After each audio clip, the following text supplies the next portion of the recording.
सरस्वती मैया की अखन अहाँ सब सुनि रहल छी वायरस केयर के शानदार प्रस्तुति। डीजे मनीष रक्सौल। प्रेम से बोलिए सरस्वती मैया की। गेरुबिया चलो न पूजा करैला शारदे मैया एलखिन गे। गेरुबिया चलो न पूजा करैला शारदे मैया एलखिन गे। शारदे मैया एलखिन गे। शारदे मैया एलखिन गे। गे पूजिया चलो न पूजा करैला सरस्वती मैया एलखिन गे। गेरुबिया चलो न पूजा करैला शारदे मैया एलखिन गे। शारदे मैया एलखिन गे। प्रेम से बोलिए सरस्वती मैया की प्रेम से बोलिए सरस्वती मैया की। तो गाँव में भेल सगरो सोर चलने गोर लागब हाथ जोड़ गे बहिना गोर लागब हाथ जोड़। तो गाँव में भेल सगरो सोर चलने गोर लागब हाथ जोड़ गे सखिया गोर लागब हाथ जोड़। तो ज्ञान दै छै हर समैया सरस्वती मैया एलखिन गे। गेरुबिया चलो न पूजा करैला शारदे मैया एलखिन गे।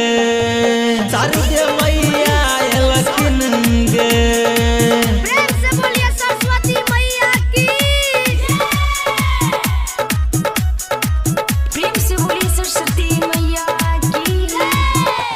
तो ज्ञान के छै जे मैया दानी चलने अर्जी करब मन मानी गे बहिना अर्जी करब मन मानी। तो ज्ञान के छै जे मैया दानी चलने अर्जी करब मन मानी गे बहिना अर्जी करब मन मानी। तो सबके पार लगाबै छै नैया सरस्वती मैया एलखिन गे। गे पूनमी चलो न पूजा करैला शारदे मैया एलखिन गे। शारदे मैया एलखिन गे। प्रेम से बोलिए सरस्वती मैया की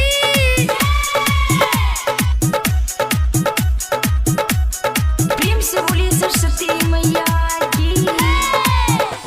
तो गायक अंकित बैसलकै मूर्ति चलने घुम उतारब गे आरती गे बहिना घुम उतारब गे आरती। तो पंकज श्याम बैसलकै जे मूर्ति चलने घुम उतारब गे आरती गे बहिना घुम उतारब गे आरती। तो सब हे नाचैता ता थैया सरस्वती मैया एलखिन गे। गे बहिना चलो न पूजा करैला शारदे मैया एलखिन